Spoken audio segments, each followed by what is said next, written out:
Let's pick up from where we left off on one of our stories yesterday, House Bill 538 on pronoun use. We'll talk about the actual legislation in a second, but first, an update on bill sponsor, Representative Ted Hill.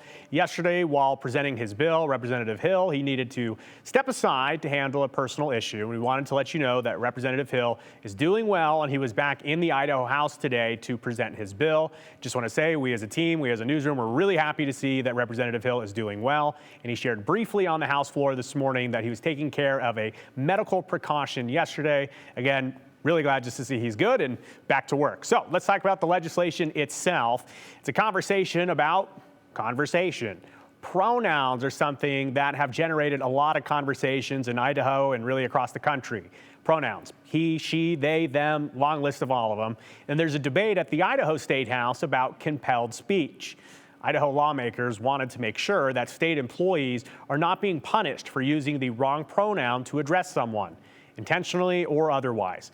So House Bill 538 is titled the Compulsory Gender Language Prohibited Act.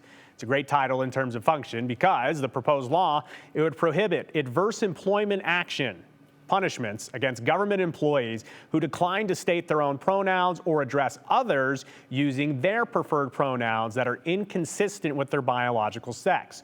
It also prohibits school employees, public school employees, from addressing minor students using names, titles, or pronouns inconsistent with that student's biological sex without parental permission.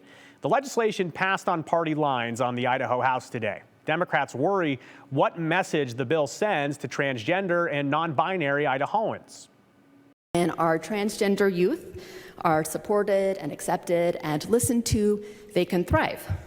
What's driving the challenges and higher rates of suicidal ideation among this vulnerable group is attacks on their identity. And there was a study in the Journal of Adolescent Health that found that when young people were able to use their pronouns and their chosen names at school, home, and work, they experienced 71% fewer symptoms of severe depression and a 65% decrease in suicidal attempts. And we've heard from Idaho Republicans that say they get that, but they also say they want to protect free speech. Supporters of the legislation believe that it's a First Amendment right to address people by their biological sex.